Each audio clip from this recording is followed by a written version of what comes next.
I'm doing fantastic. How can I help you? I got a couple questions. You have a couple minutes. I do. Go ahead. All right. So I'm looking at this job in New Mexico to waterline replace, and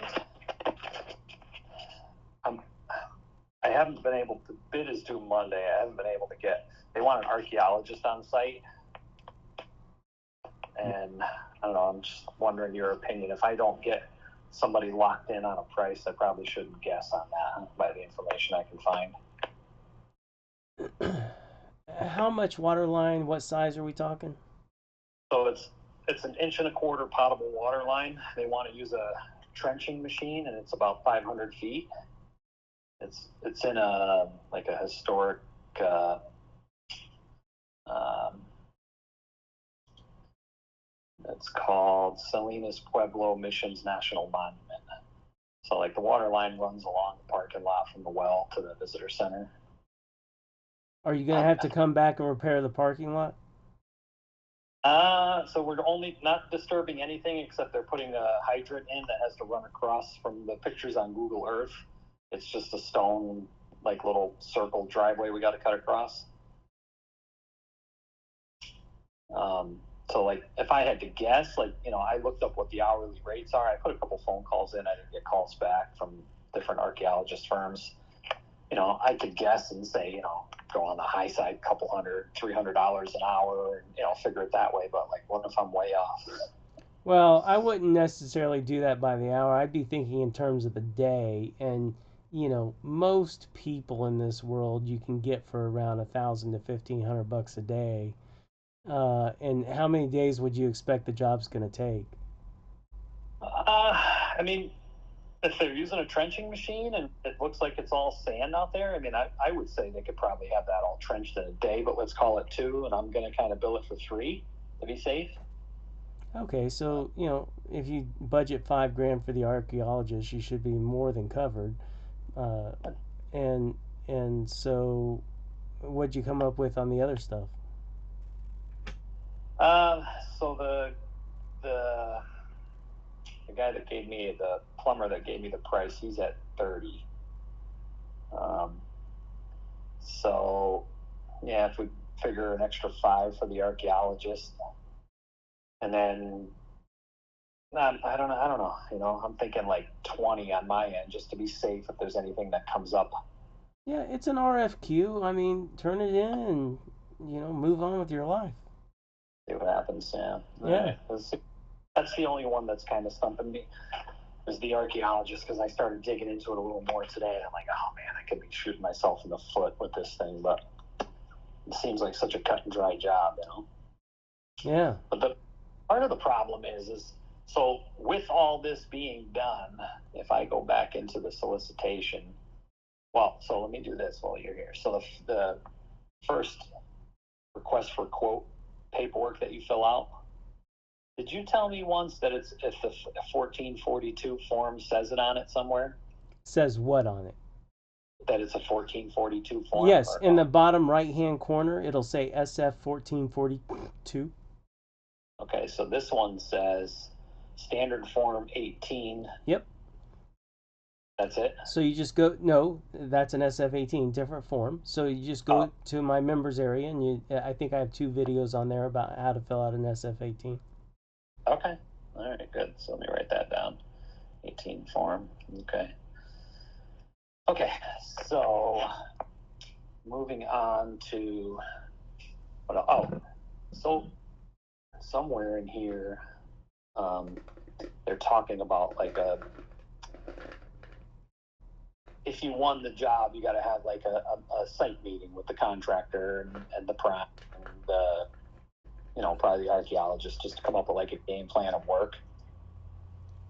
So like, how would I overcome that bridge if I wasn't going to be there? Would I talk to this guy and see if he would be a representative for me and the plumber that's going to be on the site, or? I would, but to be honest with you, I mean, it sounds like a cool job that they're gonna pull an archaeologist out there. I know. I might, I might fly down there and go talk to some people. I know. That's what I'm thinking too. I may have to just put it in to take a flight down there because I would like to go there too. Yeah, I mean, for a 3-day job. I'm just having trouble with, you know what, Sean? I'm having trouble with like letting go of my commitments here that are bringing in the money, and then like just going and doing this, and how long I have to wait till I win.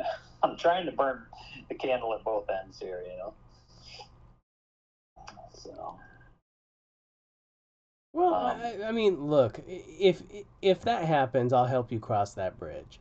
But in the meantime, just keep turning in tons of bids because you know right now we're talking about a hypothetical, and Yeah. and rather than speak in hypotheticals, let's just get a job and then we'll figure out how to get it done. Okay. Yeah. Okay. Yeah, that one I talked to you about in Maine. Remember that one that I retracted my bid on? Yes. I looked up so I looked up on USA Spending to see who won it, how much they won it for, and he don't have a lot on the job. And the address that he has listed, I looked it up on Google Earth. It's like an apartment complex in Georgia somewhere.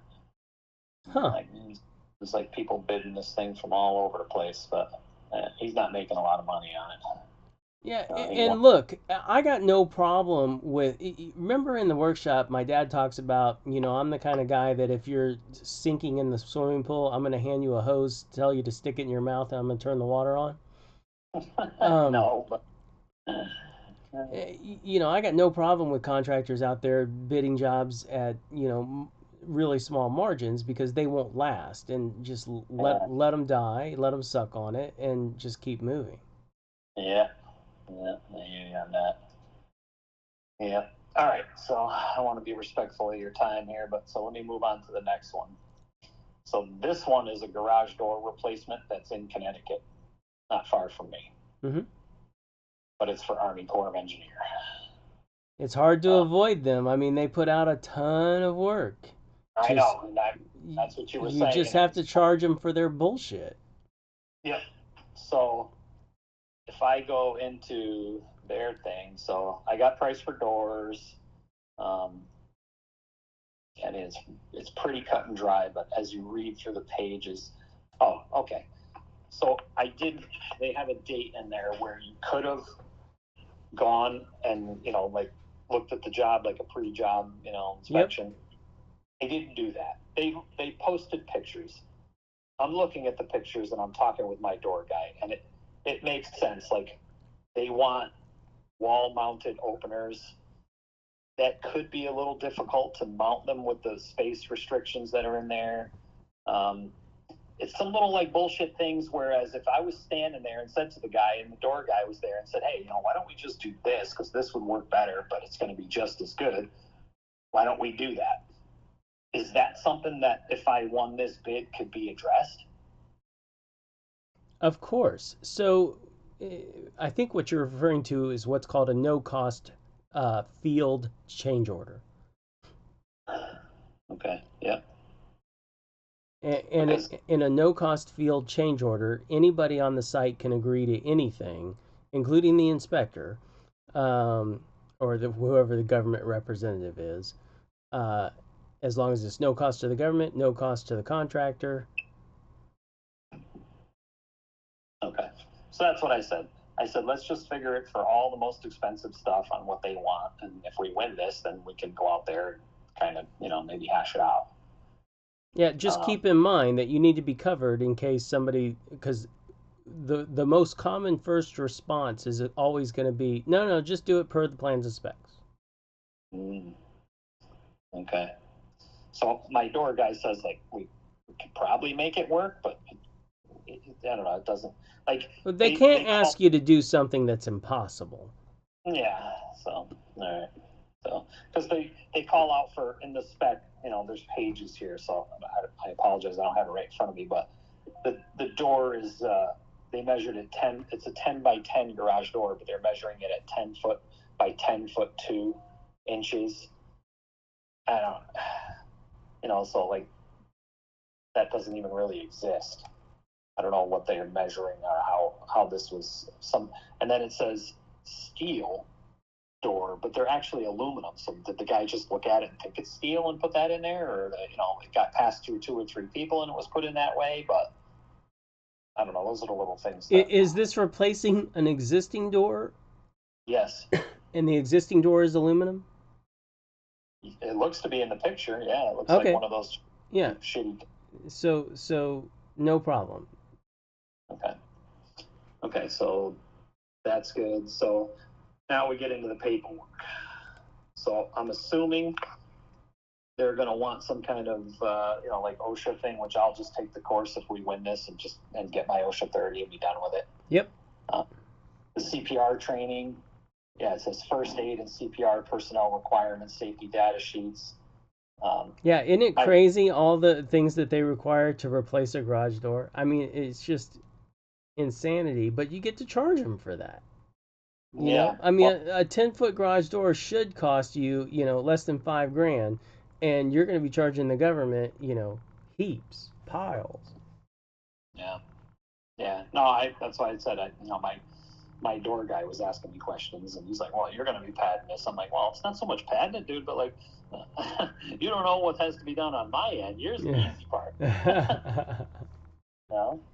But so one of the forms, it says pre-construction submittals submitted within 20 days of contract award.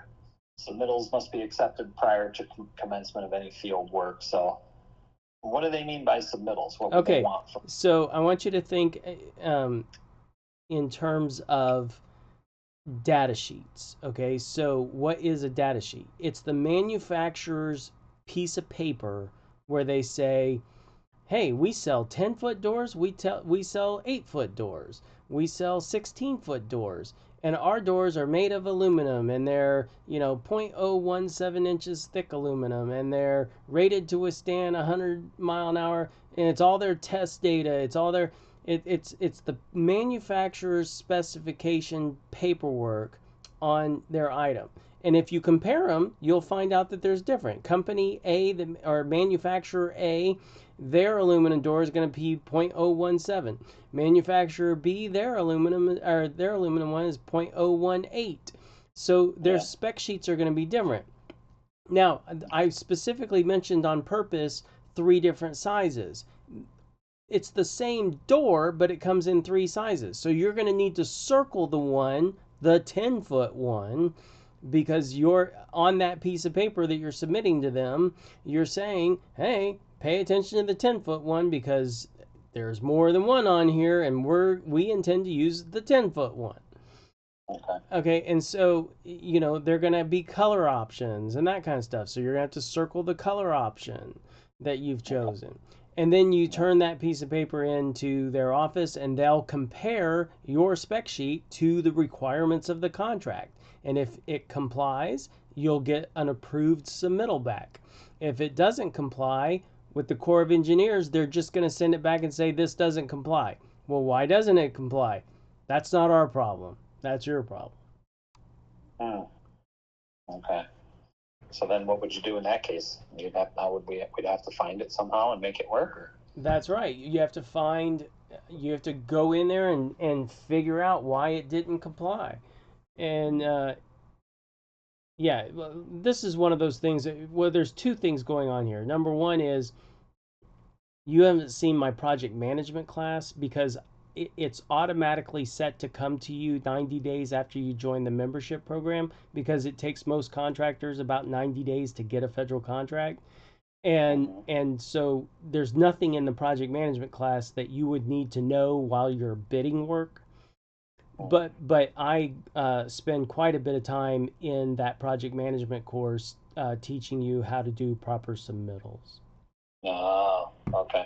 Well, that'll be good, because like I said, I've been on my own and doing construction my whole life, but never like big jobs, and I haven't been the one in charge of all the paperwork and stuff back and forth. So yeah, and the other thing is if I gave you the project management course 3 days after the workshop, it would be information overload. Yeah, for sure.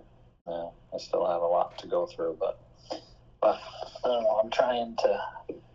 Well, so to move on, so it's asking for an ENG form 6293 accident prevention plan worksheet. Is that something you have something on that? So we have an accident prevention plan in our members only area of the workshop. I mean, of the members page. But keep in mind that safety plan was written 15 years ago or 20 years ago, and things change, right? Back in those days, it was only required to have OSHA 10. Now it's OSHA 30. So you'll have to go through it and update it to whatever today's standard is, and then you'll submit that to the Corps. And generally speaking, they'll tell you where you're specifically off in your safety plan. They won't just outright reject it. But anyway, yeah, we have that. So I can just work off of your form, and then if there's something off, they'll probably kick it back and. Yeah, but I would go through it and make sure, because, like, as an example, in that safety plan that I have, it says, hey, the local hospital is 5 miles away, and it's on Highway 7. Well, I was referring to Highway 7 where that job was. Yeah. Okay. Okay. Activity hazard analysis, non-mandatory template available. So, what I would do for that is, so we refer to those in, a boots on the ground contractors. We call them the AHAs. Sometimes people refer to it as AHA. So that was activity hazard analysis was kind of a new thing when I was finishing up my federal contracting. And by the way, the first time I ever saw it, I was like, what the fuck is that? They're requiring an activity hazard analysis. And in those days, you couldn't just go on YouTube and look that shit up. But activity hazard analysis came around, and it's here to stay. And what it basically says is, hey, we're doing an activity. We're replacing a garage door. And so the activities involved in replacing a garage door are, well, number one, we're going to have ladders. Number two, we're going to be working around a very high tension spring. We're going to be working around sharp metal objects, the panels of the garage door. And so what we're going to be doing is we're going to have, when anybody's on a ladder, we're going to only use, metal ladders that, etc. And so you just kind of describe the activities and the hazards associated with those activities and how you're going to prevent injury associated with those activities. And with all that said, if you go on YouTube, there's a ton of videos on how to fill out an activity hazard analysis form. Oh, okay. All right. So that makes it easy.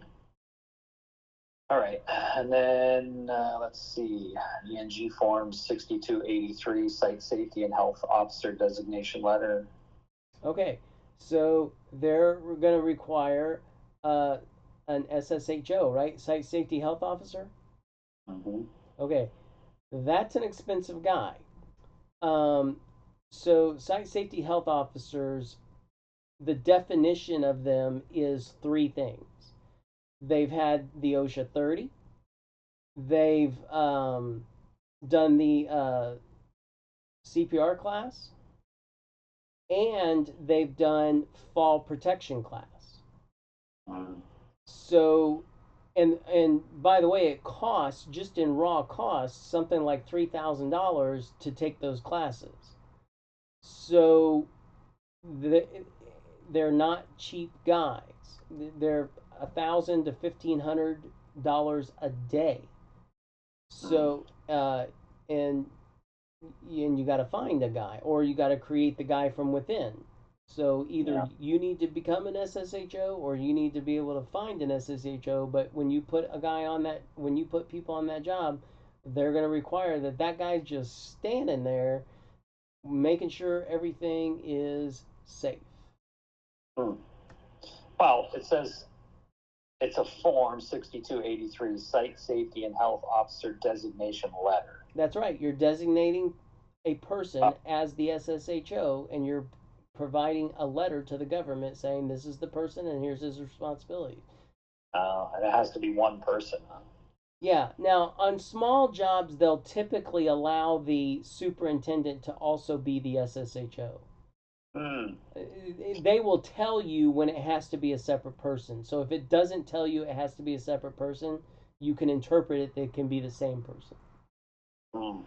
because I was going to try. Well, so the OSHA 30 I found online. You can do the class. It's like $200. Yeah, it's the fall protection that's expensive. It's like $2,300 to go to that class, and you have to physically go to the class. All right, so that takes, because I was going to try. My wife is CPR trained, so I'm like, I can bring her if she's part of the company, and we cover the OSHA 30. But now we don't have that. All right, so I got to put in cost for that.